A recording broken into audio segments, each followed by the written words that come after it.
উজনি অসমৰ পিছতে নামনি অসমত আজি দ্বিতীয় পৰ্যায়ৰ যি পঞ্চায়ত নিৰ্বাচন, সেই পঞ্চায়ত নিৰ্বাচন ইতিমধ্যে আজিৰ যি ভোটগ্ৰহণ, এই ভোটগ্ৰহণ ইতিমধ্যে ৰাতিপুৱা 7:30 বজাৰ লগে লগে আৰম্ভ হৈছে। আৰু মই এই মুহূৰ্তত উপস্থিত আছোঁ দুধনৈ যি হাইস্কুল প্ৰাংগণ আছে, হাইস্কুল প্ৰাংগণত উপস্থিত আছোঁ। আৰু ইয়াৰ এই হাইস্কুল প্ৰাংগণত 3টাকৈ ভোট কেন্দ্ৰ আছে। আৰু এই ভোট কেন্দ্ৰত ইতিমধ্যে ৰাতিপুৱা 7:30 বজাৰ পৰা যি ভোটগ্ৰহণ আৰম্ভ হৈছে। আৰু দেখিবলৈ পোৱা গৈছে যে ৰাইজে অতি উৎসাহেৰে তেওঁলোকে এই ভোটগ্ৰহণস্থলীত আহি উপস্থিত হৈছে। অতি শান্তিপূৰ্ণভাৱে আৰম্ভ হৈছে আৰু ৰাতিপুৱাৰ পৰাই ৰাইজৰ ভিৰ পৰিলক্ষিত হৈছে। আৰু নিশ্চয়কৈ মই ক'ব লাগিব যে এই মুহূৰ্তত মোৰ যি সতীৰ্থক মই এই যি ভোটগ্ৰহণ কেন্দ্ৰৰ যি পৰিৱেশ আছে, সেই পৰিৱেশ দেখুৱাবলৈ মই অনুৰোধ জনাইছোঁ। যিহেতু পুৰুষ মহিলা সকলোৱে বা বৃদ্ধ সকলোৱে আহি ইয়াত উপস্থিত হৈছে। তেওঁলোকৰ নিজৰ নিজৰ যি ভোটাধিকাৰ, গণতান্ত্ৰিক ভোটাধিকাৰ, যি গণতান্ত্ৰিক অধিকাৰ সাব্যস্ত কৰাৰ বাবে তেওঁলোকে আহি পাইছে। এখন ভাল পঞ্চায়ত এখন গঠন কৰাৰ বাবে তেওঁলোকে নিজৰ নিজৰ পচন্দৰ প্ৰাৰ্থীক তেওঁলোকে ভোট দিবলৈ ইয়াত আহি গৈছে। আৰু দেখিবলৈ পোৱা গৈছে যে মোৰ সতীৰ্থ সেই দৃশ্য দেখুৱাই গৈছে। যিহেতু দুধনৈ হাইস্কুলৰ যি পৰিৱেশ দেখিবলৈ পাইছে যে দীঘলীয়া শাৰী পাতি তেওঁলোকে আহি ইয়াত উপস্থিত হৈছে। যথেষ্ট এক উৎসাহজনক পৰিৱেশ দেখিবলৈ পোৱা গৈছে। আৰু নিশ্চয়কৈ এটা কথা ক'বই লাগিব যে আমি এই যে গোৱালপাৰা জিলাৰ যি 955টা যি ভোটগ্ৰহণ কেন্দ্ৰ আছে, 955টা ভোটগ্ৰহণ কেন্দ্ৰৰ ইতিমধ্যে 30টা ভোটগ্ৰহণ কেন্দ্ৰ সম্পূৰ্ণ মহিলাৰ দ্বাৰা পৰিচালিত হৈছে। আৰু দুধনৈ হাইস্কুলৰ যি 3টা ভোট কেন্দ্ৰ আছে, এই 3টা ভোট কেন্দ্ৰৰো ইতিমধ্যে যি 3টা ভোট কেন্দ্ৰত ইতিমধ্যে মহিলাই পৰিচালিত হৈছে, সম্পূৰ্ণ মহিলাৰ দ্বাৰা পৰিচালিত হৈছে। ইয়াত যি পলিং অফিচাৰ, প্ৰিজাইডিং অফিচাৰ বা অন্যান্য যিসকল বিষয়ববীয়া আছে বা ইয়াত যি প্ৰশাসনিক যি ব্যৱস্থা আছে, সেই সকলোৱে আচলতে মহিলা। আৰু এই মহিলাই তেওঁলোকৰ আজিৰ দিনটো যে ভোটগ্ৰহণ যে পৰিচালনা কৰিছে, তেওঁলোকে এটা সুন্দৰ ব্যৱস্থাৰ মাজেৰে তেওঁলোকে এই ভোটগ্ৰহণ কেন্দ্ৰত আহি অংশগ্ৰহণ কৰিছে।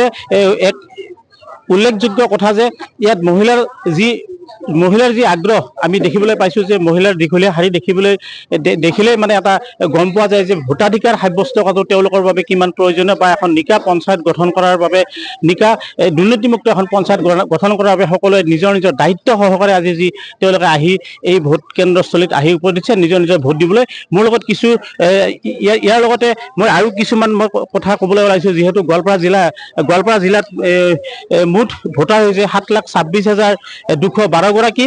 আৰু ইয়াত পুৰুষ ভোটাৰ হৈছে 3,64,110 গৰাকী। আৰু মহিলা ভোটদাতা হৈছে 3,62,087 গৰাকী। আৰু অন্যান্য আছে 15 গৰাকী। আৰু দেখিবলৈ পোৱা গৈছে আটাইকেইটা ভোটগ্ৰহণ কেন্দ্ৰত এনেকৈ ৰাইজৰ ভিৰ পৰিলক্ষিত হৈছে বুলি আমি জানিব পাৰিছোঁ।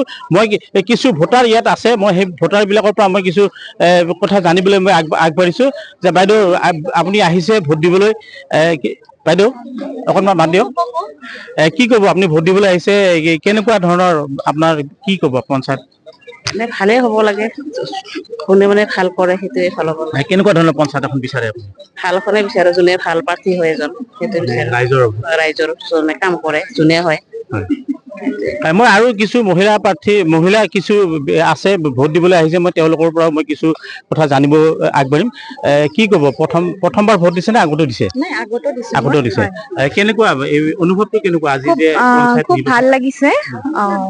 তাৰপিছত নিৰ্বাচনত এইটোৱে ভাবিছো যে উপযুক্ত প্ৰাৰ্থী এজন নিৰ্বাচিত হওক, তাৰপিছত নিজৰ পঞ্চায়তৰ নিজৰ ঠাইডোখৰৰ উন্নয়ন কৰক। হয়, যিয়ে ধৰক পাবলগীয়া কিবা সেনেকুৱা পৰিয়ালে যাতে আগবাঢ়ি যাওক তেওঁৰ ফালৰ পৰা, সেইখিনিয়ে বিচাৰিছো।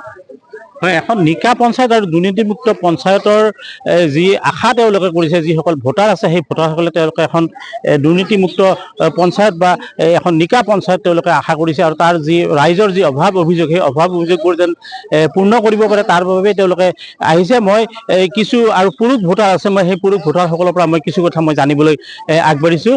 দাদা, যিহেতু ভোট দিবলৈ আহিছে আপুনি, কেনেকুৱা পৰিৱেশটো কেনেকুৱা, বা কি কয় কেনেকুৱা ধৰণৰ এখন পঞ্চায়ত আপুনি বিচাৰিব? পঞ্চায়ত বিচাৰো আমি ভালেকে ভোট হৈ আছে, আৰু হোৱাৰ পিছত কাম চাম ভালে হৈ যেন সেইটো আশীৰ্বাদ কৰো, কামনা কৰো। সেইটোৱে। কেনেকুৱা আপুনি কেনেকুৱা দেখিছে ইয়াত পৰিৱেশটো কেনেকুৱা? পৰিৱেশ বৰ্তমান ভালে চাই আছো এতিয়ালৈকে, সকলোৱে ওলাই আছে। হয়, ইতিমধ্যে দেখিবলৈ পোৱা গৈছে যি একদম সুন্দৰ পৰিৱেশত ৰাতিপুৱা যি 7 বজাৰ পৰা যি ভোট গ্ৰহণ আৰম্ভ হৈছিলে, আৰু সেই ভোট গ্ৰহণ আৰম্ভ হোৱাৰ লগে লগে এই 7:30 বজাৰ আগৰ পৰাই আচলতে ইয়াত আমি দীঘলীয়া শাৰী দেখিবলৈ পাইছোঁ। আৰু 7:30 বজাৰ পৰা যেতিয়া ভোট গ্ৰহণ আৰম্ভ হৈছে, সকলোৱে অতি আগ্ৰহেৰে তেওঁলোকে তেওঁলোকৰ যি ভোটাধিকাৰ, এখন নিকা পঞ্চায়ত আৰু দুৰ্নীতিমুক্ত পঞ্চায়ত গঢ়াৰ যি তেওঁলোকৰ ইচ্ছা, বা সেই ইচ্ছা লৈ পেলাই তেওঁলোকে ভোট গ্ৰহণ কেন্দ্ৰত আহি ওলাইছে। মই পৰৱৰ্তী সময়ত ডিএ নিষ্পক্ষক মই পৰৱৰ্তী সময়ত এই দুধনৈৰ যি পৰিৱেশ এই ভোটদানৰ যি পৰিৱেশ সেই পৰিৱেশ দেখুৱাই যাবলৈ যত্ন কৰিম আৰু এনেদৰে আজি ৰাতিপুৱা যি 7:30 বজাত ভোটগ্ৰহণ কেন্দ্ৰত ইতিমধ্যে দীঘলীয়া শাৰীৰে তেওঁলোকে এই যি ভোটদান প্ৰক্ৰিয়া আৰম্ভ হৈছে।